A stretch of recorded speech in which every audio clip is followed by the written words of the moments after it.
The Trump administration is facing new pushback over their cruel immigration policies. A federal judge says the Trump administration likely broke the law when it deported Colombian national Adriana Zapata to the Congo, a country she has never called home. Now, the judge is ordering the administration to return her to the United States. Sending migrants off to a third country is part of this administration's mass deportation push. It's basically a workaround for immigrants whom ICE and the State Department can't send to their own home countries, usually because a judge has ruled that they would face likely persecution and torture in their home countries. Earlier this year, a Democratic report found that the U.S. spent $40 million on roughly 300 deportations to third nations. Joining us now to discuss is Democratic Congressman of New Jersey, Rob Menendez. He was in the room when the judge ordered the Trump administration to bring Adriana back.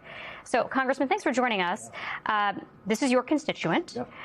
You were there. You've been working on behalf of her as your constituent. Could you tell us where her case stands today? Sure. So a Bush-appointed judge ruled in her favor that the government likely had no basis to remove her to the Democratic Republic of the Congo, and that the government, that ICE, had to do everything they need to do to bring her back to the United States. That TRO was issued last week. There's going to be an update tomorrow, but our expectation and hope is that she'll be brought back as soon as possible. Is part of the strategy here, you think, not just the pain and the repercussions that the person deals with when they're sent to a place like the Congo, but also to actually send a message to all the other immigrants who are currently here in the country, who we know this administration keeps pushing and prodding to take $1,000 or so cash sums, self-deport. There's been a huge emphasis on this, and a massive percentage of the actual deportations in this administration, they've been successful in that, and actually getting people to feel so afraid of the conditions in the United States, so unwilling to try to make their asylum claim or case here, that they do just take themselves home. So do you think, in a way, examples like hers are meant to send a message to people who might not even be on their radar that before something like this happens to me, I should just go? Yeah, I think there's two parts to it. One is to test the limits of what the American people will find to be acceptable, and that's why we keep raising Adriana's case, because it's so important that people understand it and pierce the narrative that's come out of this administration about them targeting the worst of the worst. And yes, I think everything this administration is doing is trying to demoralize people who are here, who have a legal case or protected status, to make a decision to leave the country and return to their country of origin or to another country. I see that every time I'm at Delaney Hall in Newark, New Jersey, where the conditions there are inhumane, and what I believe they are trying to do is to break people so they sign a voluntary departure. And they're making it even harder for you and others. And I guess there's no doubt that ICE particularly does not want members of Congress to have any kind of oversight in this process. So how do you fight back? I mean, ICE has put new restrictions on lawmakers visiting detention centers.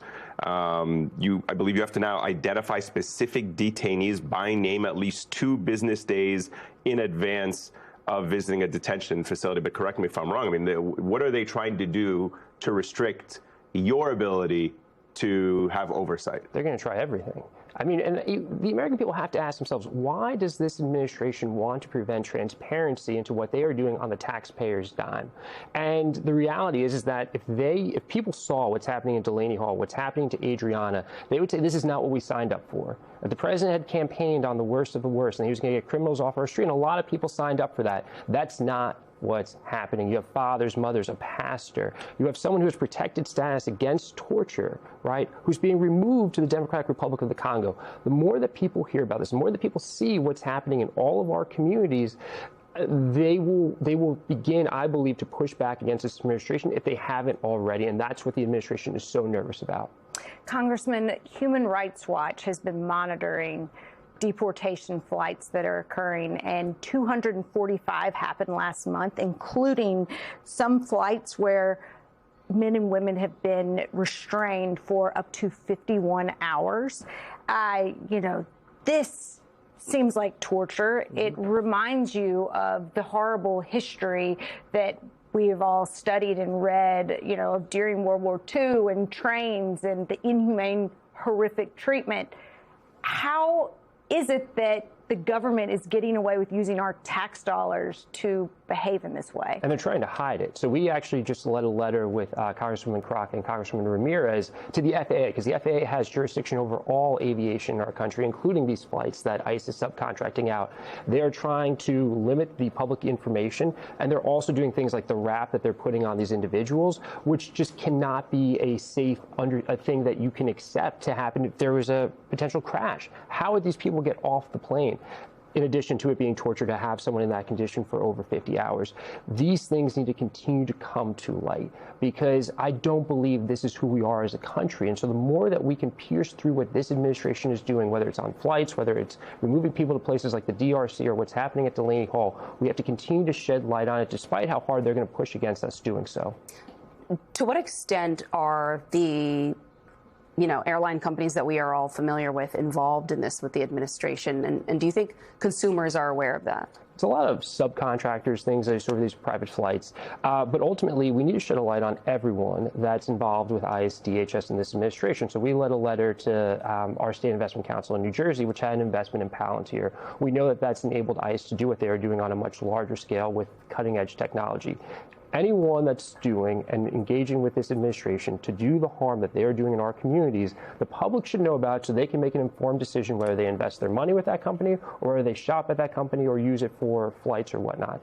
We need to continue to shine light on everyone that's involved in what's happening, not just the administration, but folks in the private sector as well, because none of this should stand. Could you? Sorry, no, please go ahead.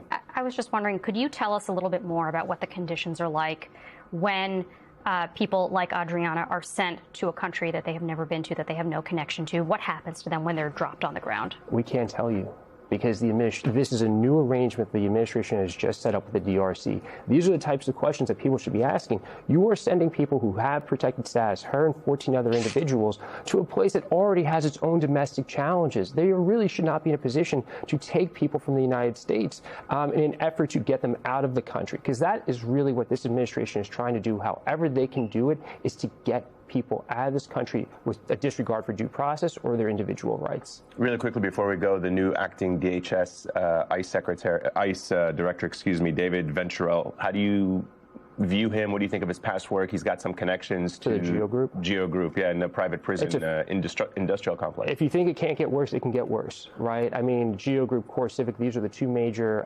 private companies that are privately detaining individuals. It is a conflict of interest. It shows the direction this administration is going to continue to go. I have no trust there, as I have no trust in this entire administration, which is why we're going to keep fighting against them. Congressman Rob Menendez, good to have you. Thanks, Congressman. Thank you all so much.